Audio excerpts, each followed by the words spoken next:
ये कहानी एक ऐसे लड़के की है जो एयरप्लेन से हमेशा के लिए दूसरी दुनिया में पहुंच जाता है। युआन डोंग अपनी वेकेशन के लिए काफी एक्साइटेड होता है। उसने सोचा था कि जब मैं स्विमिंग पूल में आऊंगा वहीं होगा जिंदगी का मजा। युआन नॉर्मली वॉक करते हुए जैसे जैसे फ्लाइट की ओर बढ़ता है वो अचानक 3D मैजिक गेट में एंटर कर जाता है जो एक दूसरा दुनिया से जुड़ा हुआ था। वहाँ हर कोई अपनी जादुई स्किल से करतब दिखा रहा था। युआन को तो ये समझाने में 10 मिनट लग सकता है कि इस वक्त वो एक अलग दुनिया में है। जिसके बाद युआन सोचता है कि वैसे तो ये दुनिया भी काफी अच्छी है क्योंकि यहाँ सुंदर लड़कियों की कमी नहीं है। तभी एक बुढ़ा आदमी आकर उसे पूछता है कि क्या तुमने यहाँ आने से पहले एंट्री टेस्ट किया था।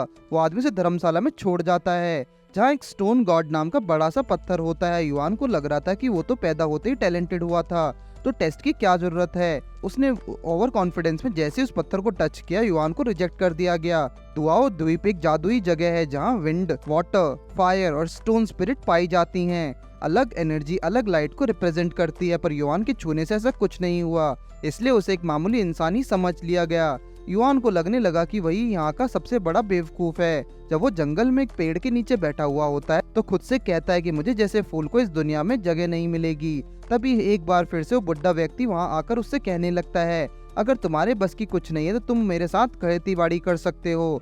हालांकि युआन को खेती कुछ आती नहीं थी पर उसके पास अब कोई चारा भी नहीं है। युआन ने जान लिया कि वो अपने मैजिक से प्लांट्स को उगा सकता है। अचानक उसने एक लड़की को हंसाने की आवाज सुनी। एक लड़का युआन के खेतों के फूल तोड़कर उसे दे रहा था। उस लड़की ने युआन को देखते ही अपने चेलों को उसके पीछे लगा दिया। जब उसके चमचे युआन को पकड़ लेते हैं तब साशा खुद उसके सामने आती है और उसका मजाक उड़ाकर चली जाती है।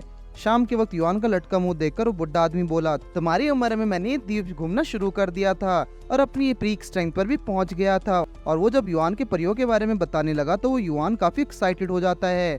असल में कई साल खोज करने के बाद उसने परियों वाले सीड्स ढूंढ निकाले और उनमें से एक सीड वो युआन को दे देता है और कहता है कि इसे तुम्हें एक परी में बदल सकते हो। वो चाहता है कि युआन भी उसका बताया एक मेथड ट्राई करे। युआन देखता है कि उस सीट पर कुछ लिखा हुआ था। सोचने वाली बात यह है कि वो चाइनीज में था। युआन ने कहा कि अंकल अब मैं इससे ढेरों परियां उगाऊंगा और आपको छुट्टी दे दूंगा। जैसे ही युआन सुबह उस सीट का बोता है तो वो उसकी ग्रोथ को फास्ट कर देता है। उसने पूरे दिन इंतजार किया लेकिन एक दिन बाद भी उसमें कुछ बदलाव नहीं आया। शायद ये युआन की बस की बात नहीं। अंकल ने कहा कि उसकी सील को ब्रेक करने के लिए युआन को पहले अपना खून देना होगा लेकिन ये ट्रिक भी फेल हो गई। जंगल में उसे फिर से साशा की आवाज सुनाई देती है। वो वहाँ बैठकर एक लड़के के गले पर काटकर उसका खून चूस लेती है। उसके हाथों में जब उस लड़की की लाश थी तब उसका दोस्त कहता है, लगता है तुम्हें सुबिया एकेडमी की ताकत का अंदाजा नहीं है। वो साशा पर पत्थरों की बारिश कर देता है पर साशा के सामने उस बेचारे की कहानी चलने वाली थी। यूना तो वहाँ से दम दबाकर भाग निकला। जैसे ही वो रुका साशा उसके ठीक सामने आकर खड़ी हो जाती है। तुम यहाँ क्या कर रहे हो बच्चे? युआन इस वक्त काफी डर चुका था। साशा ने कहा, तुम्हारा खून टेस्ट करना तो बनता ही है। पर तभी एक प्लांट युआन के शरीर से बाहर आता है जिसमें से एक सुंदर लड़की निकलती है और कहती कि मैं तुम्हारे ब्लड से पैदा हुई हूँ और तुम्हारी जान बचाने आई हूँ। उस लड़की का नाम मोफो है। तभी साशा भी उसके पास आती है और कहती है, अब मुझे तुम्हारा खून भी टेस्ट करना है। फे ने युआन का इलाज किया और सीधे साशा से लड़ने लगी। उसने मून अटैक किया और फिर से युआन के इलाज में लग गई। जब युआन जागता तो सोचता है मैं तो शायद मर चुका था। फे को देखकर युआन को लगता है कि इतनी सुंदर लड़की ने मेरी जान बचाई। लगता है यही मेरे सपनों की रानी है। युआन को हंसता देखकर फे कहती है, मैंने तुम्हें इसलिए बचाया है कि ताकि मैं खुद से तुमसे अपने हाथों से मार सकूं। लेकिन प्रॉब्लम ये है कि फे जो भी युआन के साथ करेगी वो उसके खुद के साथ भी होगा। इसी बीच सोशल अकेडमी की चेयरमैन ईर भी वहाँ आ जाती है और फे को रोकने की कोशिश करती है क्योंकि इस तरह खुद को इंजर्ड करती रहेगी।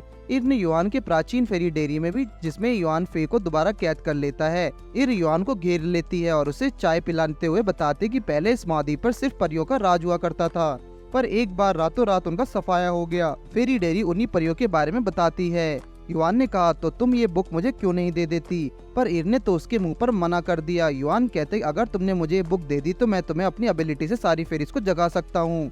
पर ईर बताते कि ये डायरी हमारी एकेडमी की है इसलिए हम किसी एरे गेरे को इसे नहीं दे सकते। अगर फिर भी युआन को डायरी चाहिए तो ईर का स्टूडेंट बनना पड़ेगा। पर उससे पहले ईर ने उसे वेम्पायर ढूंढने का काम भी दिया जो इसी शौर्य एकेडमी में छुपा हुआ है।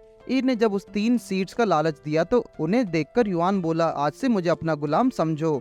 लेकिन ये तो ईर की चालाकी थी युआन को अपना स्टूडेंट बनाने के लिए। उस किताब का पहला रूल ये है कि परी जितना अपने मालिक को इज्जत करेगी वो उतनी स्ट्रांग होगी। लेकिन फे ने तो बाहर आते ही युआन की जान लेने की कोशिश करी। आखिर ये कौन सा प्यार हुआ? युआन ने जब उस बुक को बात करते हुए देखा तो वो बोला, आखिर ये कैसा चमत्कार है, तुम कैसे बात कर पा रही हो? डायरी बताते, जब मालिक बुद्धू हो तो हमें आवाज उठानी ही पड़ती है। असल में परियां पैदा नहीं हुई, वो तो कुछ इंसानों और जानवरों से जन्म लेती हैं। एक परी अपने रूप में आने के बाद अपनी आजादी खो देती है। डायरी ने बताया कि फेरीज को एक्टिवेट करने के लिए युआन को कम से कम 24 घंटा वेट करना पड़ेगा, लेकिन वो तो इस वक्त सारे ट्रेजर्स को पाना चाहता है। इसी भी डायरी उसे फोन के जरिए भी कनेक्ट कर सकती है। अगले दिन युआन चल देता है शौर्य एकेडमी की ओर, जहाँ चेयरमैन से उसे खुद इनवाइट किया है। वो देखता है कि अंदर कई सारे स्टूडेंट्स उसे घूर रहे होते हैं। एक लड़का उसकी और क्रिस्टल फेंक के मारता है, जिसे उठाते वो क्रिस्टल चमकने लगा, पर युआन नहीं जानता था कि इसका मतलब क्या है। हर कोई उसे देखकर शॉक हो जाता है। इसी बीच युआन ने तो लड़की को डिनर के लिए इनवाइट कर दिया। इस सबके लिए और भी चौंकाने वाली बात थी, युआन बाहर आकर डायरी सिस्टम से इसकी खबर लेने की कोशिश करता है। उसने कहा कि युआन के पास वेम्पायर्स और फेरीज को अब्सॉर्ब करने की शक्ति है, और साथ ही युआन के अंदर एक अलग चार्म भी है। युआन को लगा कि कहीं वो सपना तो नहीं देख रहा। इतनी तारीफ वो झेल भी नहीं पाता और बेहोश हो जाता है। अब हर स्टूडेंट उसे स्ट्रॉन्ग समझने लगता है। फिर सबको 10,000 के मैजिक रन के लिए बुलाया जाता है। टीचर सबको बढ़ते रहने के लिए मोटिवेट करता है, लेकिन दौड़ दौड़ कर युआन की हालत खराब हो गई है। कोच का मानना है कि हर किसी को अच्छा जादूगर होने के लिए साथ साथ फिजिकल और मेंटल स्ट्रेंथ पे भी काम करना चाहिए, पर एक लड़का इसके खिलाफ है। उसे लगता है कि असली एबिलिटी का टेस्ट कब होता है, जब बैटल असली होती है। वो लड़के युआन को चैलेंज करना चाहता है। टीचर के आदेश के बिना कुछ भी करना मुश्किल है, मगर कोई भी बैटल के लिए राजी हो गया। तभी वहाँ एक रथ आता है जिसमें एक राजकुमारी अपने असिस्टेंट को यूई के साथ उतारती है। असल में वो लड़की दौया के 3 राज्यों में से एक की राजकुमारी है। उसका नाम लॉरी है। लॉरी ने आते ही फाइट स्टार्ट करने की आज्ञा दी। इसी बीच युआन का अपोनेंट उस पर हमले करना शुरू कर देता है। इसी बीच युआन को फे की आवाज सुनाई देती है। वो कहती कि इस वक्त अगर युआन को जीतना है तो उसे फे की सम्मान करना होगा। आखिर वो किसका इंतजार कर रहा है? युआन ने कहा कि अब मैं इस फाइट को एक ही बार में खत्म कर सकूंगा, पर वो फिर से एक अनजान जगह आ जाता है जहाँ लोग उसे मदद मांग रहे हैं। तभी उसकी नजर वहाँ बैठी एक लड़की पर जाती है। युआन उसके बुखार को देखते हुए उसका इलाज करने की कोशिश करता है। इसी बीच कुछ बदमाश वहाँ आ गए जो उस लड़की को खरीदने की बात करते हैं। वो युआन को साइड करके जैसे उस लड़की को उठाने की कोशिश करते हैं, युआन उसे ले भागता है और उन लड़कों ने उसे पकड़ा और मारना शुरू कर दिया। इसी बीच युआन को पता लगता है कि वो एक सपना देख रहा था। इसी बीच सिस्टर से बताता है कि जो भी युआन के साथ होगा वो उसकी मेमोरीज के हिसाब से होगा। उसे वो चीजें दिखने लगेंगी जिन्होंने उसके दिमाग पर कब्जा किया हुआ है। फेरीज एक परी होने से पहले इंसान हुआ करती हैं और उन्हें एक स्ट्रैटेजी के चलते बदला जाता है। इसका मतलब मुफे भी कभी लड़की हुआ करती थी और जिस लड़की को उसने अभी देखा वो फे का ही पुराना रूप था। इन सब चीजों ने युआन को दिमाग को और घुमा कर रख दिया। युआन फे से बात करने के लिए उसे अपने मोबाइल पर ओपन कर देता है। युआन ने उसे कॉल कर दी थी। फे पूछती है, बताओ तुम्हें ये बात करनी है? फे को लगा था कि वो उस पर हुक्म चलाने की कोशिश करेगा। आखिर वो दूसरी दुनिया का जो है। युआन ने कहा कि उसे अपने मालिक पर भरोसा करना चाहिए, पर उसके लिए फे को कोई कारण चाहिए था। तभी उसके रूम में 2 लड़कियां आ जाती हैं। वो वहाँ किसी ऐसे मरीज के बारे में बात कर रही थी जो पिछले 5 दिनों से उठा नहीं था। उनमें से एक टीचर लूसी भी थी। वो दोनों युआन के बारे में पूछने का ट्राई करती हैं, पर युआन की लड़कियों से बात करने की हिम्मत नहीं है। इसी बीच फे मैसेज करते उसे वीक चिकन कहकर युआन के मजाक उड़ाती है। युआन को आज पता चला कि फेरी स्ट्रॉन्ग बनने के लिए वैम्पायर्स को खाती हैं। चलो, इसका मतलब वो युआन को तो नहीं खाने वाली। तभी हम देखते हैं कि छियाओ को पता चल चुका है कि कोई बगल वाले बेड पर उनकी आवाज सुन रहा है। इसी बीच उस रूम में एक और लड़का आ गया जिसे वो दोनों लड़कियां किंग कहकर बुलाती हैं। फिर हम युआन को अपने घर में परेशान देखते हैं। वो चेयरमैन एयर से मिलना चाहती हैं जो उस दिन के बाद अभी तक दिखाई नहीं दी। कुछ देर बाद युआन जब नूडल्स एंजॉय कर रहा होता है, उसे किसी के आने की भनक लगती है। युआन को लगा कि जरूर कोई वैम्पायर होगा। वो जैसे ही चुपके से दरवाजा खोलते हैं, वहाँ एक लड़की होती है जिसे वैम्पायर समझकर वो उसके मुंह पर पंच मार देता है। शायद ये वही राजकुमारी लॉरी है, पर इस वक्त वो अकेले यहाँ क्या कर रही है? युआन उसे अपने ही रूम में सुला लेते हैं। उम्मीद है सुबह तक वो सब कुछ भूल जाएंगी। जब लॉरी की आंख खुली तो उसने युआन को अपने पास सोता देखा, उसे पंच मार दिया। आखिर उसकी हिम्मत कैसे हुई राजकुमारी को हाथ लगाने की? युआन उसे सब कुछ समझा तो देता है, पर वो कैसे बताता कि उसी ने लॉरी को बेहोश किया था। वो रात के वक्त लॉरी को इंस्टेंट नूडल्स बनाकर खिलाता है जो उसे काफी पसंद आए। जब उन्हें लगा कि बाहर कोई, तो वो दोनों कान लगाकर सुनने लगे और ये वही दो लड़कियां थी जो युआन के मेडिकल रूम में घुस आई थी। युआन और लॉरी उनसे छिप तो जाते हैं पर छियाओ को वहाँ नूडल्स की स्मेल आने लगती है। इससे पहले वो युआन को पकड़ती, युआन उन्हें अपनी बेलन में बांध देता है और लॉरी को लेकर वहाँ से निकल जाता है और दोनों जंगल में छिनने वाले होते हैं, पर लूसी और जियाओ उन्हें पकड़ लेती है। युआन ने सही फैसला लेकर मोफे को बाहर बुला लिया। फे बाहर आती है, अपनी अग्नि से उन्हें जला देती है। वो अपनी तलवार लेकर जैसे ही उन्हें मारने के लिए आगे बढ़ी, एक किंग उन्हें रोकने आ गया। वो एक 8 लेवल किंग है और मोफे को उसे हराना काफी मुश्किल है। फे को हारते हुए युआन नहीं देख पाएगा। सिस्टम ने उसे कहा कि तरीका है, अगर फेरीज की तरफ वो अपना मेलजोल बढ़ा ले तो फेरी की पावर बढ़ जाती है, पर उसके पास इतना टाइम नहीं है। पिछली फाइट ने युआन की सारी एनर्जी ले ली है। लॉरी उसके पास आती है, पूछती है कि अगर तुम चाहो तो मेरी स्पिरिचुअल एनर्जी यूज कर सकते हो। जब एंको ने देखकर मारने के लिए आगे आता है तो फे उसे रोक लेती है। युआन ने लॉरी से आंखें बंद करने को कहा, तब तक वो उसे खोले ना। उसने लॉरी को नूडल्स की भी लालच दे दिया। लॉरी युआन के अंदर अपनी स्पिरिचुअल पावर्स डाल ही रही होती है, तभी एंको उस पर फायर अटैक कर देता है। इसी बीच हम एक और बार मोफे को दूसरी दुनिया में देखते हैं। एक लड़का उसे अपनी जान की भीख मांग रहा होता है, लेकिन उसने पीछे से जैसे ही हमला करने की कोशिश करी, वैसे ही डिंग युआन भी वहाँ आ जाता है, मगर वो फे को छू तक नहीं सकता। काम पूरा करने के लिए कुछ बदमाश मोफे को पैसे देते नजर आते हैं। वहाँ पर एक छोटी लड़की, वहाँ लड़का भी होता है जिसके हाथों में एक बिजली होती है। उसने फे को देखकर कहा कि अगर तुम चाहो तो मेरी बिल्ली खरीद सकती हो, लेकिन मोफे को उसकी तलवार ज्यादा अच्छी नहीं लगी, पर वो बिकाऊ नहीं है। युआन ने देखा कि इस लड़के को चेहरा को मुझसे काफी मिलता जुलता है। फे अपने अड्डे पर अपने वेपन्स को साफ कर रही दिखती है। उसके हाथ का एक पर्चा लगा। इसी बीच उसे किसी के वॉयलिन बजाने की आवाज आती है। ये वही लड़का है जो बच्चों को पूरा म्यूजिक सुना रहा है। फिर उसकी शक्ल देखते ही उसे अपनी खिड़की से बाहर फेंक लेती है। कुछ बदमाश आकर उस लड़के की धुलाई करना शुरू कर देते हैं। उन बच्चों को शांत रखने की कोशिश में है, तभी वहाँ पर मोफे आकर उन्हें देखकर लेती है। वो बच्चों को इस तरह गिड़गिड़ाते नहीं देख सकती, क्योंकि बचपन में उसके साथ भी इसी तरह के गलत हालात हुए थे। फिर उन बदमाशों के सामने जैसे ही आती है, वो उसकी शक्ल देखकर भाग जाते हैं। अब वो लड़का फे को तलवार देने को राजी हो जाता है, और वैसे तो वो बिकाऊ नहीं थी, लेकिन उसने फे को गिफ्ट समझकर लेने को कहा, लेकिन उसने तलवार फ्री में भी नहीं ली। जब कभी भी वो लोग मुसीबत में होंगे, फे मदद के लिए तैयार रहेगा। युआन को ये कहानी समझाने में थोड़ा टाइम लगेगा। उसे लगा कि उस लड़के ने मोफे के साथ धोखा किया है, पर वो युआन को पागल नहीं बना सकता। वो युआन की तरह दिखता बेशक हो, पर उसके जितना समझदार नहीं हो सकता। अब युआन को उससे घुल मिलने के लिए बात आगे बढ़ानी होगी। सिस्टम ने एनालाइज करते हुए कहा, पहले तो नकली युआन ने पेट लाकर फे को अट्रैक्ट करने की कोशिश करी, फिर उसने बच्चों के साथ मिलकर सिंपैथी लूटी। एक खूनी होने के नाते वो मोफे के पास इतनी तलवार का होना तो जरूरी था। युआन ने कहा कि उन लोगों का जो मोफे से पहले मिले थे, शायद एक लड़का मोफे को एक गेम की तरह ट्रीट कर रहा है। शायद गुंडों से मार खाना भी उस लड़के की चाल थी। तभी हम वापस प्रेजेंट में लौटते हैं, जहाँ मोफे और एनक की लड़ाई जारी है। एनक अपना जोरदार हमले मोफे पर कब करता है जब वो घायल हो जाती है। इस बार एंक अरोरा स्वॉर्ड उसकी ओर लेकर आगे बढ़ता है, पर फे ने उसे डिफेंड नहीं किया।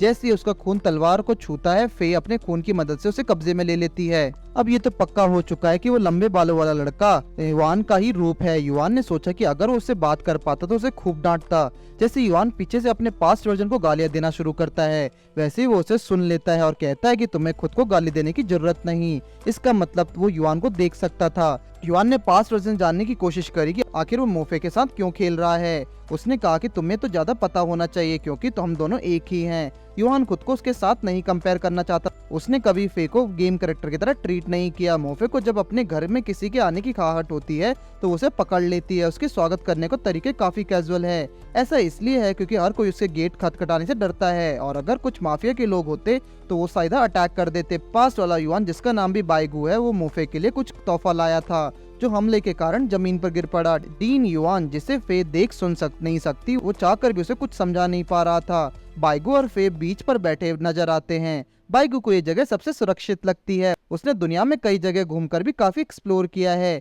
फे ने कहा कि तुम जैसे कमजोर में इतनी हिम्मत कहाँ से आ गई। बिगेस्ट ट्रेडिंग सिटी और अंडरग्राउंड जैसी जगह जाने के बाद बाइगू को समझ आया कि आउटकास्ट लोग हर जगह मिल जाते हैं। उसने अपनी आंखों से फे को जादुई खूबसूरत दुनिया के दर्शन करने की कोशिश करी। जहाँ पर शांति के अलावा और कुछ भी नहीं है। बाइगो ने कहा कि हम ऐसी ही शांति से भरी दुनिया बना सकते हैं। एक दिन जब फे दुश्मनों को मारकर लौट रही होती है तब उसे रास्ते में बाइगो मिला, जिसे देखते ही वो अपनी तलवार छुपा लेती है, पर युआन ने इसे सब देख लिया था। बाइगो फे को डिनर के लिए भी इनवाइट करता है। उसने अपने गांव की फेमस डिश उसके लिए अपने हाथों से बनाई, जो दिखने में काफी लजीज है। जैसे कि फे की उंगली उससे जल गई तो बाइगो परेशान दिखने की एक्टिंग करने लगा। युआन समझ नहीं पा रहा है कि ये एक्टिंग आखिर कब तक चलेगी। मोफे खुद को एक खूनी समझता है, लेकिन बाइगो उसे बार बार कहता है कि उसका पिछला रूप था। अब फे में बदलाव वो खुद महसूस कर पा रहा है। उसने कहा कि तुमने अपने पास देखकर मुझे सेफ महसूस होता है। फे के साथ पहले भी एक एक्सीडेंट हुआ था। उसकी इस प्यार भरी बातें युआन को फ्रस्ट्रेट कर रही हैं। वो बाइगो को मार डालना चाहता है। एक दिन जब फे अपनी गैंग से पैसा कलेक्ट करने गई तो उसके साथियों से बाइगो से दूर रहने को कहा। आखिर वो किसी पर भी भरोसा करके उसे प्यार नहीं कर सकती, पर फे कहती कि उसे एडवांस चाहिए और पैसे लेकर निकल जाती है। युआन को लगा कम से कम तो कोई समझदार इंसान उसे दिखा। करीब 3 दिन वो दोनों पार्क में घूमने जाने वाले हैं। फे जब अपना सामान बांधकर निकल रही होती है तो उसकी गली के 2 लड़के उसके पास आते हैं और बाइगो के नाम से उसके चेहरे का मजाक उड़ाते हैं, मगर फे ने उन्हें आंखों से डरा दिया। तभी वो हंसते हुए कहती है कि तुम्हें ऐसे बात करना शोभा नहीं देता। किसी ने आज तक उसे इस तरह से प्यार से बात करते नहीं देखा। जब वो दोनों मीनार से नजारों के मजे ले रहे होते हैं और कुछ देर बाद बाइगो अपनी मंजिल पर फे को पीछे छोड़ते हुए निकल जाता है और फे वहीं पर बैठकर उसे याद करती रहती है। 3 दिन वेट करने पर भी उसका कोई अता पता नहीं होता। युआन उसे कहना चाहता है कि अब उसे किसी के लिए खुद को यूं टॉर्चर नहीं करना चाहिए। अब उसे मिलने के कोई नहीं आने वाला। इसी बीच फे को साथी वहाँ आया और कहने लगा कि वेस्टर्न डिस्ट्रिक्ट के लोगों ने उन पर हमला कर दिया है। अब भाग निकलने का कोई भी रास्ता नहीं। उन लोगों ने बॉम्ब से फे पर हमला कर दिया। वो उठते ही बाइगो के बारे में सोचने लगती है और तेजी से नीचे भागती है, मगर उसकी बातों को याद करते हुए मोफे ने कई गार्ड्स को काट डाला। बाहर वो देखते कि दुश्मनों ने एक छोटी बच्ची को चाकू के नोक पर रोका हुआ है और ये बाइगो की छोटी बहन थी। फे ने पूरी ताकत के साथ उन बदमाशों की छुट्टी कर डाली, लेकिन उसे महसूस हुआ कि छोटी बच्ची ही उसके शरीर में चाकू घुसा देती है। लगता है कि बाइगो की एक चाल है। वो लड़की बाइगो के पास जाकर कहती है कि आपने सही कहा, इस लड़की को मारना तो बच्चों का खेल है। फे को इतना दर्द घाव ने नहीं दिया जितना उसे धोखे ने दिया। वो रेंगते हुए उसी की ओर बढ़ने की कोशिश करती है। बाइगो ने वेस्टर्न डिस्ट्रिक्ट वालों के साथ मिलकर षड्यंत्र रखा था। उसने फे की जान का सौदा किया। फे किसी तरह उठती है और उसकी ओर बढ़ती है। युआन ने ये सभी अपनी आंखों से देख रहा है, मगर वो मजबूर है। मोफे को बाइगो की प्यार और धोखेबाजी वाली बातें याद आती हैं। कितनी आसानी से उसने बाइगो पर भरोसा कर लिया। उस वक्त दोनों गुटों में भारी लड़ाई चल रही होती है, पर फे अपने दिमाग पर से कंट्रोल खो चुकी है। उसे काफी गहरा सदमा पहुंचा। चारों ओर धुआं और फायरिंग नजर आती है, जिसके बीच बाइगो कहता है कि अब फे का मरने का टाइम आ गया है। फे को फर्क नहीं पड़ता अगर वो मर भी जाए, लेकिन वो बाइगो को कब्र में पहुंचाकर छोड़े। पर हमला करते टाइम एक फेरी बाइगो के बचाव में नजर आती है। उसने एक झटके में फे को पीछे कर दिया। उन दोनों के बीच घातक बैटल होने लगती है, जिसे बाइगो काफी एंजॉय कर रहा है। पर फे गुस्से से उस फेरी की को काट डालती है, लेकिन वहाँ पर ऐसी फेरीज थी जिन्होंने फे को खड़े रहने तक मौका नहीं दिया और उसे धोखे से घायल कर दिया। बाइगो कहता है कि अगर तुम चाहो तो मैं तुम्हें उस फेरी बना सकता हूँ, जिससे तुम्हें जीने का मौका मिलेगा, लेकिन शर्त के अनुसार उसे हमेशा उसका गुलाम बनकर रहना होगा। एक फेरी के पास अमर और पावरफुल बनने का मौका होता है। फे ने इस मौके को इसलिए चुना क्योंकि वो शक्तिशाली बनकर एक ना एक दिन बाइगो को मार डालेगी। किसी इंसान से परी बनने का प्रोसेस के साथ बुरी किस्मत भी तोहफे में मिलती है। ऑर्डर्स के साथ ही फे खूनी बेलों में लिपट जाती है। यहाँ बाइगो को मारने की कोशिश तो करता है, पर वो इसे इस वक्त छू तक नहीं सकता। बाइगो ने उससे कहा कि मेरा जो मन करता है वो मैं करता हूँ और हम दोनों एक ही आत्मा है, इसलिए तुम खुद को मारने की सोच नहीं सकते। वो उसे समझाता है कि अगर तुम्हारे पास सुपर पावर्स है तो डोमिनेशन दिखाना तुम्हारा हक है, नहीं तो तुम ईश्वर की दी शक्तियों का अपमान करते हो। और वैसे भी बाइगो इसे एक गेम ही समझता है और उसे बिल्कुल सीरियसली नहीं लेता। युआन ने मोफे को बचाने के लिए एक स्ट्रैटेजी अपनाई है, मगर बाइगो के हिसाब से युआन कमजोर और बेवकूफ है। तभी बाइगो कहीं गायब हो जाता है और युआन को पता लगा कि वो अपने ही सोल फ्रेगमेंट से बात कर रहा था। मोफे के बचाने के लिए युआन पूरी कोशिश करना चाहता है। सिस्टम असिस्टेंट ज्यू कहते अगर तुमने अपनी मेंटल स्ट्रेंथ को यहीं खो दिया तो तुम्हारे पास वापस जाना मुश्किल होगा। युआन अब कंट्रोल नहीं कर सकता। मोफे उसके लिए बाहर अभी तक लड़ रही है, इसलिए वो तलवार उठाकर अपनी जान लेने ही वाला होता है। तभी जियो से और बार वॉर्न कर देती है। युआन सोचता है कि क्या मैं सच में इतना कमजोर हूँ कि फे के लिए इतना भी नहीं कर सकता, पर जियो के कहने पर उसे रुकना ही पड़ा। अचानक वहाँ पर एक भूकंप आने लगा। शायद उनके वापस जाने का टाइम आ चुका है। यूना अब वही करेगा जो एक हीरो को करना चाहिए, इसलिए वो मोफोकी और भरोसे के साथ बढ़ने लगता है। हो सकता है कि फे उसे बाद में नफरत करे, लेकिन फिर भी युआन फे को उसे किस करता है और नीचे गिरने लगता है। वो जानता था कि नीचे गिरते तलवार से चीर डालेगी, इसलिए युआन ने ये सब इंटेंशनली किया। एक बार फिर फे और युआन का सामना होता है। उसके मन में अभी वही बाइगो का चेहरा आता है और सारी बातें याद आती हैं। जब फे जागी तो उसने खुद को आजाद करने के लिए हाथ पर चलाए और अब वो फेरी बन चुकी है। फे युआन के पास आती है और उसके शरीर से तलवार के टुकड़े निकालते हुए कहती है कि तुम बुरा नहीं हो, तुम मुझसे काफी अलग हो। वो युआन को हीरो मानती है, वो उसे मरने देना नहीं चाहती। फिर जैसे उसे छोड़कर जाने लगती, युआन को होश आता है और वो उसका पैर पकड़ लेता है। उसने नहीं सोचा था कि फे के मन में उसके लिए इतनी इज्जत होगी। उसकी इमोशंस भी एक मामूली लड़की की तरह ही हैं। मोफे अपनी तलवार निकालकर युआन के सामने तान देती है। युआन काफी शॉक हो गया। वो सोचने लगा कि आखिर इसे ऐसा क्या हुआ। युआन बता देता है कि राजकुमारी लॉरी के कारण वो अपनी सोल को दूसरी दुनिया में ला पाया था ताकि सच का पता लगा सके। उसका प्लान मोफे को नुकसान पहुंचाना बिल्कुल नहीं था। फे ने कहा कि इस बार तो चले जाओ, लेकिन आगे से ऐसी हरकत कभी मत करना। जीरो आकर कहती है कि मास्टर हमने कर दिखाया, जिसके अगले पल युआन वापस लौट आता है। इस प्रोसेस के दौरान लॉरी काफी थक चुकी है, पर नूडल्स के लिए उसकी एक्साइटमेंट अभी तक जिंदा है। अब एक प्रोटैगोनिस्ट होने के नाते अभी काफी काम बाकी है। युआन खुद के अंदर अब मोफे की समा लेता है। जब वो एक होते हैं तो उनकी बॉडी से निकलती एनर्जी असीम होती है। अंको ने कहा कि ऑर्प्रस के राजा के लिए अभी काफी नहीं है। युआन ने उसे पहला हमला करने का मौका दिया और एक ही बार में उसे ढेर करते हुए एक मौका तक नहीं दिया। अंक फिर भी पलटवार करने की पूरी कोशिश करता है, पर युआन की स्ट्रेंथ और रफ्तार के सामने उसका टिकना नामुमकिन था। युआन ने कहा कि बुद्धा के हॉर्न्स के लिए तो कोई गॉड लेवल का अपोनेंट होना चाहिए। जिसके बाद अगला पंच काफी जोरदार था। एंक ने कहा कि ये तुम्हें किसने सिखा दिया, मगर ये शायद उसके आखिरी शब्द थे। हमला इतना जोरदार था कि धरती में बड़ा सा वोवन बन जाता है। मोफे की फ्यूजन स्किल इस्तेमाल करके युआन तो खुशी के मारे पागल हुआ जा रहा था। वो कहता है कि अभी हमारे कई सारे स्किल्स को एक्सप्लोर करना है, पर मोफे ने इस हरकत के लिए उसका मुंह तोड़ जवाब दिया। जियो ने कहा कि मास्टर आपको ऐसा नहीं करना चाहिए क्योंकि ये आपकी नहीं फे की एबिलिटी का कमाल है। तभी वहाँ पर चेयरमैन ईर आ जाती है और कहते कि तुम्हें एकेडमी के पीछे ये होल बनाकर बच्चों को तकलीफ कड़ी कर दी है। इसी बीच युआन चुपचाप खिसकने की कोशिश करता है, कहीं उसकी टीचर उसे पनिश ना कर दे। कल जो भी बेचारे युआन के साथ हुआ, उसे लग रहा है कि एक ही दिन में उसने कई साल गुजार दिया। आज उसकी टीचर उसका इंट्रोडक्शन करते हैं और तभी लॉरी और मोफे अंदर आकर अपने बारे में बताने लगते हैं। हर कोई उन्हें देखकर हैरान है, पर युआन का ध्यान इस वक्त कहीं और ही है।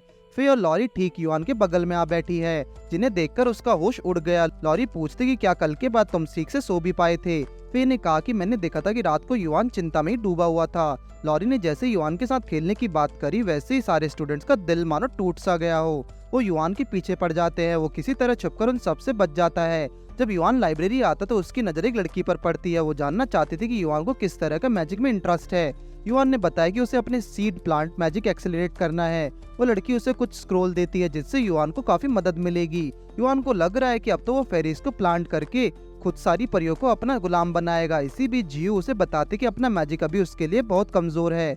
उसे ये बात पहले बतानी चाहिए थी, मगर एक दूसरा रास्ता भी उसे मालूम है। अगर किसी तरह युआन लाइब्रेरी से प्लांट एनसाइक्लोपीडिया ले ले तो वो फेरी सीड्स के बारे में और जान सकता है। लेकिन वो एनसाइक्लोपीडिया तो जियो ने खा ली। युआन के पास जो बचे हुए 2 सीड्स थे, उनसे पहले उसने कुछ नॉर्मल सीड्स के साथ मैजिक ट्राई किया और उगाने के लिए वाटर मैजिक ट्राई किया, जिसका रिजल्ट काफी अच्छा निकला। इस बार उसने एक सीड को पानी में डाल दिया और दूसरे जमीन पर ऐसे रख दिया। उसे नदी किनारे इंतजार करते काफी दिन गुजर जाते हैं, जिसके बाद एक बार फिर एन क्यू की दिखाया जाता है, जो किसी के आगे अपनी हार की काफी माफी मांगता है। लगता है कि वो नकली एन क्यू था। उनका मालिक कहता है तुमने फेल होकर सबसे बड़ी गलती कर दी। वो कहता है कि मेरे फेल होने के कारण लेजेंडरी फेरीज है उस टोपी वाले इंसान का प्लान ऑर्फन एम्पायर को 2 या कॉन्टिनेंट के साथ जोड़ना है, चाहे उसके लिए उसे कितनी ही फेरीज उनके मास्टर से लड़ना पड़े। अचानक रात के वक्त जियो युआन को उठाता है और बताती कि उसका सीड एक्टिवेट हो रहा है। उस सीड से एक बड़ा और खूबसूरत फ्लावर जन्म लेता है। मोफे भी इसी वक्त युआन के साथ है। उस फ्लावर में एक फेरी होती है, जिसे देखते ही युआन का एक हफ्ते का इंतजार सफल हो जाता है। फे को उस फेरी में कुछ गड़बड़ लगी। वो फेरी उठती है और युआन से कहती है कि वो उसे सीधा मार डालेगी और तेजी से उसकी ओर बढ़ने लगती है। युआन के कहने पर फे ने उसे अपनी तलवार से रोक लिया। इसी बीच हम देखते हैं कि दूसरा सीड भी ब्लूम होने लगा और उसमें से एक सुंदर सा फ्लावर निकलता है और एक फेरी और बाहर आई है। उस ब्लू फेरी का नाम यूतेन है। लायन और ल्यूतेन आपस में बिछड़ी बहनों की तरह मिलती हैं। युआन को लगा कि कहीं ये मेरी जान की दुश्मन ना बन जाएं। तभी यूटेन कहते कि युआन मास्टर के साथ तो मेरा एग्रीमेंट था कि अगले जन्म में मैं और भी क्यूट होकर पैदा होंगी। अब युआन के पास 2 फेरीज हैं। वो उन्हें आजाद करके सच बताना चाहता है। उन्हें भी अपना फ्यूचर चुनने का हक है। चेयरमैन ईर बताते कि ऑर्फिया का जो राजकुमार अपनी सेना लेकर बढ़ रहा है, अब उसका निशाना सिर्फ लॉरी नहीं बल्कि युआन भी है और अपनी नई फेट से युआन अब अपनी बुरी किस्मत से नहीं बच सकता। एर यू चाहे तो उसे स्ट्रांग बनने का मौका दे सकती है, पर इस बार युआन को मून कॉलेज को छोड़ना पड़ेगा, वो भी अभी के अभी, और प्रिंसेस लॉरी को भी अपने साथ ले जाना होगा। बाहर युआन को लाइब्रेरियन एक और बार मिलती है और कहती है कि दोया कॉन्टिनेंट में कई और भी तरह के मैजिक हैं, इसलिए वो चाहते कि युआन अपने दोस्तों के साथ गुआओ के कॉलेज से कलेक्ट करे। उसने युआन को एक क्रिस्टल भी दिया, जब भी युआन को नया स्क्रोल मिले तो इस क्रिस्टल की मदद से युआन उसे रिडीम कर सकता है, जिसमें कई सारे मैजिक टूल्स भी हैं। युआन ने उसे थैंक यू कहा और अपने रास्ते चल दिया। रास्ते में युआन ने जियो से पूछा कि क्या वो इसे खाकर गेम का हिस्सा बना सकती है। अब अगर उसने एनसाइक्लोपीडिया को नहीं छोड़ा तो एक क्रिस्टल का क्या चीज है। जब युआन फे से पूछता कि यूटेन और लेनी इस वक्त कहाँ है, तो लॉरी कहते कि अब उन्हें छोड़ो, फिलहाल हमारा गॉल वुडी तालाब तक पहुंचा है। जैसे युआन तब देखता है तो वो सीधे उसमें छलांग लगा देता है, पर एक ड्रैगन को देखकर उनकी हालत खराब हो गया। असल में वो एक फेरी ड्रैगन है जो सीधे युआन और उसके साथी पर हमला कर देता है। वो फेरीज को अपने साथ ले जाना चाहता है। उस ड्रैगन ने अपना नाम गॉर्गोरस बताया, जो नोबल ड्रैगन फैमिली का मेंबर है। वो युआन को अपना गुस्सा दिखाते हुए उसे धमकी देने लगता है। जब लेन कुछ कहना चाहती थी तो युआन ने उसे पीछे रहने को कहा। युआन की हरकतें देखकर गॉर्गोरस को और गुस्सा आने लगा, पर फेरीज अपने मालिक को इस तरह बेइज्जती नहीं सह सकती। युआन को लगा कि उसने लेवल 8 फाइटिंग हॉर्स को हरा दिया होगा, तो ड्रैगन क्या चीज है।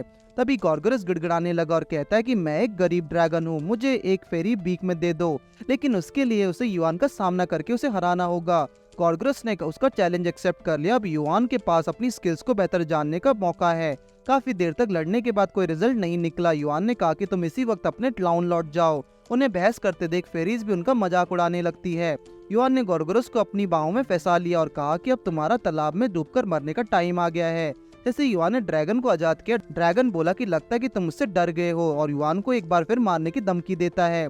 इस बार युआन मोफे को दांव पर लगा देता है। युआन का दिल देखकर ड्रैगन वहां से चला जाता है और बदले में उसे एक फ्लूट दे जाता है, ताकि युआन ड्रैगन को जब चाहे बुला सके, जहाँ वो सब इस वक्त है। वहाँ हर आइलैंड पे ऐशो आराम का पूरा इंतजाम है। जैसे ही वो सुकाना पार्क, डेटिंग पार्क और सीनरी वुडी लेकर ऐसे लोग ही रहते हैं जिनकी शक्ल बुल जैसी है। वो एक होटल में 2 रूम सेट लेने के लिए आया है। कुछ देर आराम करने के बाद लॉरी बोर होने लगी। वो एक कहानी सुनाना चाहती है। बुल जैसा देखने वाला वेटर बताता कि पहले इस आइलैंड को ड्राई लीफ आइसलैंड कहा जाता था, जहां हर और लेटेक्स का फूल नजर आता है। ये मानना जाता है कि इस वुडी लेक का दिल ये आइसलैंड ही है। ये कहानी सुनकर तो लॉरी को नींद आ गई। लियान इस वक्त कहीं खोई खोई लगती है। युआन ने जब उसे बात करना चाहा तो लियान उसे धमकाते हुए कहती है कि वो उसे मसल डालेगी, लेकिन सिर्फ जब तक उसकी बहन उसे ऐसा करने को कहेगी। पर युआन जानना चाहता है कि आखिर उसके दिल में युआन के लिए इतनी नफरत क्यों है।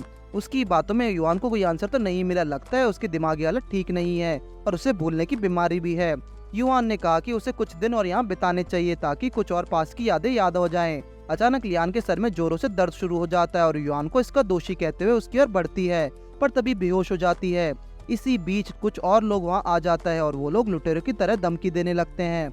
अब फे को उनकी मदद के लिए आगे बढ़ना पड़ा। उनमें से एक बोला कि हमें इन सबको एक ही बार में जीतकर उनमें दूर ले जाएंगे। युआन समझ जाता है कि ये सब ऑर्फिया एम्पायर के लोग हैं, इसलिए वो फ्लूट से अपने नए ड्रैगन दोस्त को वहाँ बुला लेता है और कहता है कि इन तीनों नमूनों की छुट्टी कर दो। लेकिन ड्रैगन तो दोगला निकला। वो लुटेरों के साथ मिल जाता है और कहता है कि जीतने के बाद तुम एक फेरी मुझे दे सकते हो। उनके हमले करते फे आगे बढ़ती है। इसी बहाने लियान का गुस्सा उतारने का मौका मिल जाएगा। अपनी और तीरों को आते देखो तीनों उन लिटोरों पर टूट पड़ती हैं। गॉर्गोरस ने अभी चुप्पी नहीं साधी है। वो युआन को मारने के लिए उसके पीछे पड़ जाता है और अब तो युआन के पास मदद भी नहीं है। भागते वक्त युआन सीधे पानी में गिर जाता है। उसके अपनी बेलों से गॉर्गोरस को कंट्रोल करने की कोशिश करी, मगर तो युआन के लिए अब मुश्किल हो रही है। इस बार युआन ऐसी मैजिक स्पेल इस्तेमाल करता, तेज एनर्जी के साथ ड्रैगन की ओर जोर से बढ़ती है। फे को लगा कि युआन का काम हो गया। वो सीधा उसे ढूंढते हुए नीचे कूद पड़ती है और अब लुटेरों को भी मौका मिल गया, इसलिए फे को वापस लौटना पड़ा। जब वो बाहर लड़ रहे होते हैं तो आंकी लॉरी के पास आ जाता है और उसे मारने के लिए अपनी तलवार निकाल लेता है, लेकिन दोबारा से वो बाइगो के पास पहुंच जाता है। ये एक अलग दुनिया है, एक नई दुनिया, एक नई गेम के साथ। तभी वहाँ लड़की आती है जो युआन से उसकी चोट के बारे में पूछने लगती है। वो उसे दवा निकाल कर लगाने लगी, पर उसकी शक्ल देखकर लग रहा है कि वो सीधा युआन को जहर दे देगी। लगता है उस लड़की को भी एंगर इश्यूज है। उसने युआन को एक मम्मी में बदल डाला।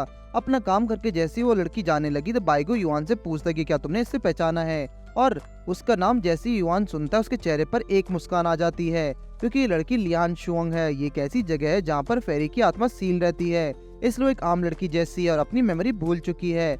अगर युआन को सच जानना है तो लियान को पीछा करना होगा। अगर युआन को वापस अपनी दुनिया में लौटना तो उसे बाइगो की बात न चाहते हुए भी माननी पड़ेगी। तभी एक पेड़ पर पंच मारता है जिसके ऊपर से क्यूट ड्रैगन आ गिरा। युआन समझ गया कि ये तो अपना गॉर्गरस है। बाइगो ने उसे धमकाते हुए कहा कि तुम भी मेरी बात मानोगे, नहीं तो कभी घर नहीं लौट पाओगे और मैं तुम्हारा सूप बनाकर पी जाऊंगा। गॉर्गरस तो उसने लियान का पीछा भेज दिया और उसने पता लगा कि वो एक लोटस पिकर है जिसकी आवाज काफी सुरीली है। हाल ही में लियान अपनी बहन को बचाने के लिए काफी हाथ पैर मार रही है। बाइगो ने गॉर्गरस को साइड में किया और लियान को साथ डेट के लिए चल पड़ा। क्योंकि युआन असल दुनिया में नहीं है इसलिए वो बाइगो को नहीं रोक सकता। बाइगो लियान के पास जाकर उसकी बहन के बारे में ज्यादा बात करता है ताकि उसका दिल जीत सके, जिसे स्पेशल हर्ब की उसे तलाश है, कोई गुफा में मिलेगी। बाइगो ने उसे कहा अगर तुम चाहो तो मैं तुम्हारे साथ चल सकता हूँ, शायद मेरी अच्छी किस्मत से तुम्हारा काम भी बन जाए। युआन को फिर से साइड हीरो की तरह पूरी पिक्चर देखनी पड़ेगी। गुफा में आगे बढ़ते हुए लियान को टाइगर वेगन नाम की हर्ब मिल जाती है, पर वहाँ एक बड़ा सा मॉन्स्टर भी है जिसे बाइगो ने लियान को सचेत कर दिया। गॉर्गरस इस मौके की तलाश में था। वो बाइगो से बदला लेने के लिए उस ड्रैगन को जला देता है। टाइगर वगन हर्ब देखकर लियान उसे किस तरह तोड़ लेती है, पर वो खतरा भी मोल लेती है। वो तो सही टाइम पर चालाकी से बाइगो ने उसे कुचलने से बचा लिया, लेकिन वो मौत से काफी नाराज हो जाता है और जब वो युआन को कुचल रहा होता लियान बाइगो को बाहर के खींच लेती है। मगर उस बीस्ट ने अभी तक उनका पीछा नहीं छोड़ा और जल्दी भागने का रास्ता भी बंद हो जाता है। लियान उसकी और एक लड़की लेकर खड़ी हो जाती है, पर उस बीस्ट की दहाड़ उसे दौड़ाने के लिए काफी थी। वो तो किसी तरह बाइगो ने लियान की जान बचा ली। बाइगो पहले तो लियान को दूसरा साइड छोड़ता है, फिर बीस्ट का सामना करके उस पर हमला कर देता है। गॉर्गरस को लगा था कि बीस्ट आसानी से बाइगो को मसल डालेगा, मगर यहाँ तो ठीक उसका उल्टा हुआ। ये देखते ही गॉर्गरस उसके पैरों में लेट गया। बाइगो उससे किक मारते कहीं से नीचे फेंक देता है। कुछ देर बाद जब लायन जागी तो बाइगो ने उसे उसका काम की हर्ब दे दी। दूसरी ओर युआन की हालत भी कुछ खास ठीक नहीं है। बाइगो के पूछने पर लियान बताती है उसकी बहन का एक मॉन्स्टर ने हाल किया है जिसके कारण कोई भी यार उस पर काम नहीं कर सकती। बाइगो उसे रोता देखकर अपना रुमाल ऑफर करता है, फिर पूछता है कि मेरे बारे में तुम्हारी क्या राय है। लियान उसे काफी सेंसर समझती है। बातों के बीच वो बोला कि उसके पास वो रेसिपी है जिसे लियान की सिस्टर ठीक हो सकती है, जिसका नाम है प्योरिटी ऑफ 3 इनकारनेशंस। अब लियान के पास उसकी मदद के अलावा कोई चारा नहीं बचा। वो बाइगो पर भरोसा करके उसे अपने घर ले आती है और अपनी बहन को आवाज लगाती है। जिसके बाद अचानक हम बाइगो और लियान को जंगल में देखते हैं। बाइगो कहता है कि आज लियान का हेयर स्टाइल उसकी ड्रेस काफी अच्छी लग रही है, लेकिन लियान जल्दी से किसी पर भरोसा नहीं करती। उसे धोखेबाज लोगों से डर लगता है। तभी बाइगो से अपना प्यार का इजहार कर देता है और कहता है कि जिस इंसान की मुझे तलाश थी तुम बिल्कुल वैसी ही हो। लियान को नहीं पता था कि उसे इस तरह रिएक्ट करना चाहिए। अगर लियान इसी तरह अपनी बहन की सेवा करती रही तो उसकी सारी जिंदगी ऐसे निकल जाएगी। उसे बाइगो की बात अच्छी नहीं लगी, इसलिए वो वहाँ से चली जाती है। युआन बाइगो की चालबाजी से तंग आ चुका है, पर बाइगो बोला कि उसने तो वही किया जो उसके मन में आया। अब अगर लियान के मन में भी उसके लिए कुछ होगा तो वो उसका ऑफर एक्सेप्ट कर लेगी। बाइगो हीरो के लिए में एक विलेन है। लियान दौड़ती हुई घर आती है और सर पकड़कर बैठ जाती है। उसकी बहन ने नोटिस कर लिया कि आज वो अलग बिहेव कर रही है। आज उसकी बहन कहीं पर घूमने आई थी। लियान भी यही चाहती है कि वो एक जगह ना रहे और दिमाग फ्रेश रखने के लिए इधर उधर घूमती रहे। कल लियान वुड्स फॉरेस्ट में जाने वाली है। वो युआन से कहती है कि अगर इलाज के लिए उसे कितनी भी छानबीन करनी पड़े वो पीछे नहीं हटने वाली, क्योंकि हर हर्ब का साइड इफेक्ट भी होता है जिसे लंबे टाइम तक नहीं टॉलरेट किया जा सकता। युआन फिर एक बार ट्राई करने को रेडी है। लियान उसके पास बैठकर बताती है कि सबसे जरूरी इंग्रेडिएंट अभी भी उसे नहीं मिला है। उन दोनों बहनों में एक गहरा प्यार और भरपूर भरोसा है। जैसे ही युआन ने लियान के नए दोस्त के बारे में पूछा तो लियान कहते हैं कि वो हर दिन एक अधूरे प्रिस्क्रिप्शन के साथ उसे नया इलाज बताता है। लियान जंगल में अगले दिन हर्ब ढूंढते हुए थक जाती है। उसके पैर टूटने लगते हैं, लेकिन तभी उसकी नजर वहाँ सो रहे लड़के पर पड़ी। ये बाइगो ही था। लियान उसके चेहरे पर बैठी एक बटरफ्लाई को जैसी उड़ाने की कोशिश करती है। बाइगो उसके हाथ पकड़ लेता है और उठकर कहता है कि आज तुम्हारा कहाँ जाने का प्लान है। लियान अब थोड़ा शर्माने लगी क्योंकि बाइगो सोने की एक्टिंग कर रहा था, जिसके बाद दोनों नाव लेकर निकल पड़ते हैं। लियान को नहीं पता था कि वहाँ इतने सारे लोटस फ्लावर्स होंगे। बचपन में उसे लोटस बहुत पसंद थे। तभी बाइगो बताता है कि एक दिन तुम अपनी बहन से साथ यहाँ पानी में गिरने वाली थी, पर कुछ गाँव वालों ने तुम्हारी मदद करी और उस दिन के बाद से युतन की तबीयत खराब होने लगी। लियान हैरान है कि बाइगो ये सब कैसे जानता। वो कहता है कि तुम मुझसे आज इसलिए मिलने आए क्योंकि कल तुम्हें मुझसे भरोसा हो गया था। तभी वो उठता और खुद को लकी बताता है। इसी बीच लियान को अपने बचपन की याद आ गई और उसकी नाक से खून आने लगा, पर युआन से पहले बाइगो से संभाल लेता है। तभी उसे अपने अंदर से आवाज आती है कि मेरे बाद तुम्हारी बड़ी बहन का ध्यान रखना होगा। बाइगो ने उसे वादा कर दिया। लियान किसी भी तरह अपनी बहन को ठीक करना चाहती है। तभी लियान को अपनी बहन के साथ दिखाया जाता है। वो उसे आज की बातें बताते हुए जैसे ही सोप पिलाने लगती है, युतन रोते हुए खुद को एक अपाहिज बताकर ब्लेम करने लगती है। अगली सुबह लियान फिर से मेडिसिन की तलाश में निकल पड़ती है। वो जब बाइगो के साथ होती है तो वो कहती है कि अगर टाइम निकल रहा हो तो बहुत देर हो जाएगी। बाइगो के पास एक खुशखबरी है, उसे मेडिसिन का पता ढूंढ निकला है, लेकिन वो उसे बताने में थोड़ा झिझकाते हैं क्योंकि वो मेडिसिन कितनी कीमती है कि उसके लिए लियान को अपनी खून की आहुति भी देनी पड़ सकती है, क्योंकि युतन को भी खून की बीमारी है। इलाज के बाद भी उसके ठीक होने की कोई खास गारंटी नहीं है। शाम के वक्त युतन को उठाने के बाद जब लियान उसके लिए खाना बनाने जा रही होती है तब वो पूछती है कि क्या इस लास्ट इलाज से मैं सच में ठीक हो जाऊंगी। कल के दिन बाइगो उसे मेडिसिन के राज देने वाला था। तभी हम लौटते आते हैं वापस, जहाँ एन क्वारी को मार नहीं पाता। वो जब उठती है तो उसके गले लग जाती है। उसे एंग के बिना काफी अकेला महसूस हो रहा था। वो कहती है कि युआन ने उसकी अच्छे से देखभाल करी है। वो बताती है कि हम अभी भी ट्रैवलिंग कर रहे हैं और मिस्टीरियस प्लेसेस को एक्सप्लोर कर रहे हैं।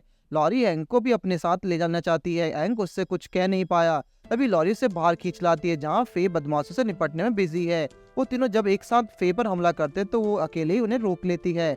अचानक उसने देखा कि लियान उसकी बहन को उन्होंने एक साथ बांध दिया है। इसी बीच लॉरी भी वहाँ पहुंच गई। उसने एंग से मदद मांगी पर वो अपने ही साथियों को मारने लगा है। मोफे को अभी भी युआन का इंतजार है। एंग ने लॉरी को बेवकूफ कहा। फिर हम सीधे युआन की ओर चलते हैं। लियान बाइगो से मिलने के लिए उसके पास आती है जिसे युआन के साथ युतन ने देख लिया। उसे लगा कि लियान मेडिसिन के बहाना करके अपने बॉयफ्रेंड से मिलने जाती है। ये देखकर युआन का दिल टूट जाता है। तभी लियान बाइगो से कहते कि मैंने अपनी बहन के सालों साल देखभाल की है और बहुत हो चुका, क्योंकि उसकी बीमारी कभी ठीक हो नहीं सकती। लायन को भी आजादी चाहिए, आखिर उसका भी फ्यूचर है। आखिर कब तक वो अपनी बहन की सुबह शाम सेवा करती रहेगी। या तन अब जोरों से रोना चाहती थी क्योंकि वो अपनी बहन से धोखा खाकर उसे गहरा सदमा लगा है। शाम के वक्त जब वो उन बातों को याद कर रही होती है तब लियान उसके पीने के लिए दवा लेकर आती है। यान भी उन्हें देख रहा होता है। लियान ने कहा कि उसने कुछ जरूरी बात करनी है। वो कहती है कि उसे बाइगो के साथ रहना चाहिए। युतिन दिल पर पत्थर रखकर उसकी यहाँ में हाँ मिलाने लगती है। आज तो लियान अपनी बहन के लिए उसकी फेवरेट डिश बनाई है जो कि है लोटस सूप। युतिन इस बीच अपने बिस्तर के नीचे से चाकू निकालकर लियान को मारने ही वाली होती है। लियान किसी कारण से वो रुक जाती है। लियान जोर से कहा कि तुम मुझे मार डालो और उसने वो चाकू खुद ही अपने शरीर में मार लिया। उसके मुंह से खून आने लगता है और लियान बेहोश होने से पहले कहते कि वो तुम्हारी मदद करेगा। युतन ने लियान को गोद में उठाया और उसे अस्पताल ले जाने लगी। ये वही युतन थे जो कि ठीक से चल नहीं सकती। लियान घायल हालत में भी सिर्फ युतन के बारे में सोच रही है। इसी बीच वो रोते हुए जमीन पर गिर पड़ते हैं। वहाँ पर बाइगो और युआन भी आ गए। लियान ने कहा मैं एक अच्छी बहन नहीं बन पाई लेकिन अगले जन्म में हम दोनों फिर से एक साथ जन्म लेंगे।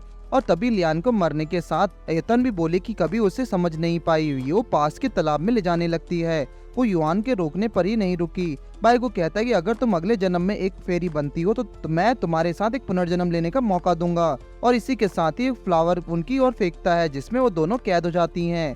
जिसके बाद युआन बाइगो को मारने लगता है, ये कहते हुए कि उसने अपने गोल्स के चक्कर में दोनों की जिंदगी को बर्बाद कर दिया है। उसे लोगों की इनोसेंस के साथ खेलने का कोई हक नहीं है। जैसे ही बाइगो युआन को एक पंच मारता है वैसे ही युआन को गुस्सा और बढ़ जाता है।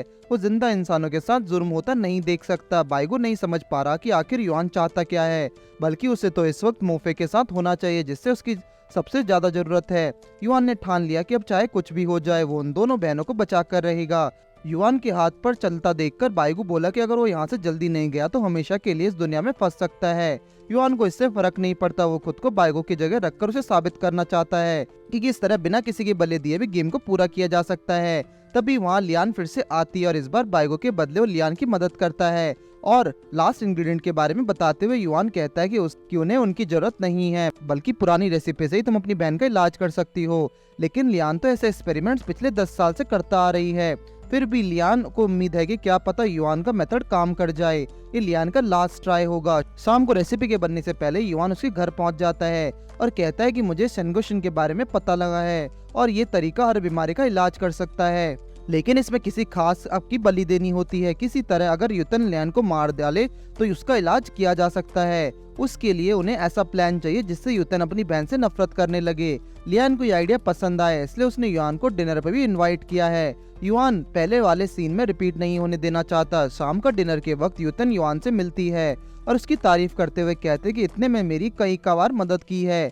युआन ने अपनी डिश को पहले बाइट युआन की प्लेट पर रख दिया। डिनर एंजॉय करते वक्त अचानक लियान बेहोश हो जाती है और उसने खाने में जहर मिला दिया ताकि युतन को उसे खाकर मर सके और सेंगोशिन एक्टिवेट हो जाए। युआन इस बीच बेहोश हो चुका था। उठकर जैसे तालाब के किनारे पहुंचता है उसे फिर से एक बार पुराना सीन रिपीट होते हुए दिखता है। बाइगो ने तो उसे मौका दिया था लेकिन उसने फेल होने के कारण युआन को एक मौका चाहता है, जिसके बाद तीसरी बार कहानी फिर से शुरू होती है। लियान और युआन मिलते हैं और वो उसे बचाकर उसकी नजरों में हीरो बन जाता है। एक शाम जब लियान उसके साथ खेतों में होती है तो तब वो उसे वही पहले वाला इलाज बताता है। लियान की एक्टिंग करने पर फिर से युतन अपनी बहन को गलतफहमी के चलते मारने वाली थी। वो तो सही टाइम पर युआन ने उन्हें रोक लिया और कहा कि लियान जानबूझकर क्यों मारना चाहती है। किसी तरह उसने पहले तो चाकू लिया और बोला कि कितने लोग इस दुनिया में अपाइज जीते हैं और अपनी जिंदगी से खुश रहते हैं। वो जैसे ही उन पर चिल्लाकर चाकू को बाहर फेंकता है तो दोनों बहनें एक दूसरे के गले लगकर रोने लगती हैं। युआन ने कहा कि वो अपनी जुबान पर खड़ा उतरा, पर ऐसे करके उसने डेस्टिनी को नहीं बदला। ये दुनिया सिर्फ हमारी मेमोरीज से बनी होती है, तो अगर उसे लियान को बचा भी लिया तब भी उसकी किस्मत उससे उसकी जिंदगी छीन ही लेगी। बाइगो ने कम से कम उन्हें परी बनने का मौका तो दे दिया। कुछ देर बाद लियान की आत्मा युआन के पास आकर उसका शुक्रिया करती है। वो उसे बचा ना सका, पर युआन ने उसे नई सीख दे दी। फिर वो युआन को किस करती है। बाइगो वहाँ खड़ा हुआ सब देख रहा होता है। चाहे कुछ भी हो, लियान के लिए तो युआन ही उसका सब कुछ है। इस वक्त युआन के दोस्तों की जरूरत है। दूसरी दुनिया में कुछ और दुश्मनों से उसे निपटना है। बाहर जाते वक्त गॉर्गोरस भी उसकी गोद में आ जाता है। युआन गॉर्गोरस के साथ एक हीरो की तरह एंट्री लेता है और अपने दोस्तों के पास लौट आता है। एनक अपने दोस्तों के साथ मुकाबले के लिए तैयार है। इस बार गॉर्गोरस युआन की टीम का हिस्सा है। जब यू-10 उसे गले लगाते तब युआन एक नए रूप में बदल जाता है। वो काफी स्ट्रॉन्ग और स्टेबल महसूस कर रहा है। उसने एनक के हमले से पहले उसकी कुल्फी जमा दी। फिर वो उसके दोस्तों की छुट्टी करना शुरू करता है, जिस बीच लॉरी और गॉर्गोरस को मंचले ने घेर लिया, जिसे युआन एक पंच मारकर साइड कर देता और वो दूसरे पंच में उसे हवा में उड़ाकर उसे खूब मजा चखाता है। एन कब अपनी नई तकनीक इस्तेमाल करने वाला है, जिसमें उसने ऑरा स्लॉट्स को फ्लेम में बदला, जिस बीच फे भी उसके अंदर समा जाती है और युआन की शक्ति डबल हो जाती है। वो अपना हथियार निकालकर एन का डट कर सामना करता है। दोनों काफी देर तक अपने वेपन से खेलते नजर आते हैं। जिस तकनीक को युआन काफी टाइम से इस्तेमाल करना चाहता था वो अब उसे यूज करेगा, लेकिन उसे कई सारे एंग्स का एक साथ हमला करना होगा, जिसके बाद वो अल्टीमेट स्किल का यूज करने ही वाला होता है। तभी लॉरी एंग को बचाने के लिए उनके बीच आ खड़ी होती है। वो युआन से कहती है कि अगर तुम्हारे बाल लंबे हो गए तो इसका ये मतलब नहीं कि तुम सबको मारने लगोगे। उसकी बात सुनकर उन सभी को अलग होना पड़ा। फिर वो एंग पर चिल्लाने लगी, आखिर युआन उसका दोस्त है, उस पर वो हमला कैसे कर सकता है। लॉरी उसके गले लग जाती है और रोने लगती है। एन खड़ा होता है और वहाँ से चला गया। लॉरी के रोने के कारण पूरा समुद्र से लोटस निकलने लगा, जो नजारा देखने में काफी सुंदर होता है। असल में वो सारे सेंशियंट फ्लावर्स हैं। लियान की लाइफ पूरी हो रही है और वो अपनी सिस्टर को इस दुनिया में छोड़कर वापस जाना चाहती है। जाते वक्त उसने युआन का शुक्रिया किया एक नई जिंदगी देने के लिए, क्योंकि अब ये लोटस लेके उसकी बहन की आत्मा का ध्यान रखने वाला है। इसलिए वो यहीं रहकर उसकी रखवाली करने का फैसला लेती है। वो इतना कहकर सबको अलविदा कहती है और युआन की जिम्मेदारी मोफे को देखकर आंखों से ओझल हो जाती है और एक लोटस में बदल जाती है। जिसके बाद युतेन भी युआन के मनुला में समा गई और फे युआन से कहते कि मुझे पता है कि अब तुम घर वापस लौटना चाहते हो, लेकिन हमारे बिना ये मुमकिन नहीं है। युआन आखिर में लॉरी को लेकर वापस शहर की ओर निकल जाता है, मगर रास्ते में लॉरी ने उसे बताया, तुम जानते हो कि युआन एक फेरी है। उसने काफी जल्दी पता लगा लिया, जिसके साथ ही कहानी का एंड हो जाता है। आपको किस एनीमे में वीडियो चाहिए आप हमें कमेंट करके जरूर बताइए और हम आपके लिए वो वीडियो तैयार करेंगे।